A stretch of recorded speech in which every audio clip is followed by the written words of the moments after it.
Rock cakes have been made in Britain for many generations. They originally were made with mixed spices and dried fruit. Our kids absolutely love this recipe due to us changing from sultanas to chocolate chips, which is a great hit in our house. Just as delicious, or maybe more delicious, than the original rock cakes. 300 grams of plain flour, 1.5 teaspoons of baking powder, a pinch of salt, 80 grams of white sugar, and mix all these dry ingredients together. Place in 150 grams of cubed butter. This is where you get your hands messy. Rub all the ingredients together using your fingertips until it forms a breadcrumb texture, as you can see here. Add 200 grams of chocolate chips. We've used white and milk chocolate chips. You can use your favourite chocolate or triple chocolate chips if you want to be a daredevil. Mix all the chocolate chips up with your cake mix. In a separate bowl, crack 1 large egg, 1 tablespoon of milk, and half a teaspoon of vanilla extract.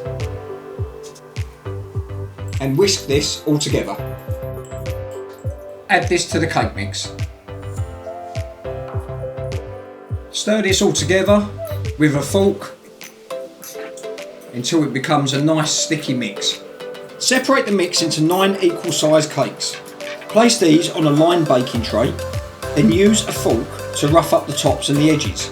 This will give the rock cakes that perfect appearance.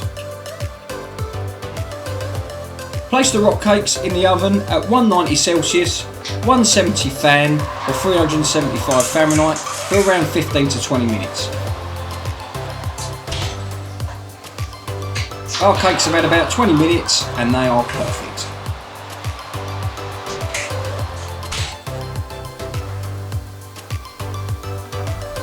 Don't worry if they're a little bit soft when they come out. Place them onto a wire rack to cool down, and once they start to cool, they'll firm up nicely. Sprinkle with some sugar so it gets in all them cracks and crevices of them lovely rock cakes.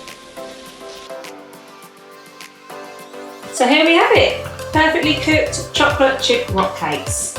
Serve that perfect with a cup of tea. So, There you go. Cheers. cheers. Let's try these bad boys.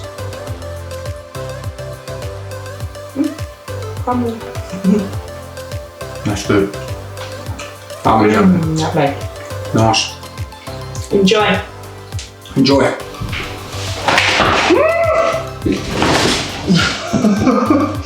They were originally made with dried herbs and... There wasn't dried herbs, it was spices. Oh dear. fruit and mixed herbs. The recipe uses dried herbs and mixed... No, it's spices. God, not herbs! Let's do this. Cheers. If you want to see more recipes from us, press the button below to subscribe. Thanks a lot. Cheers. Cheers.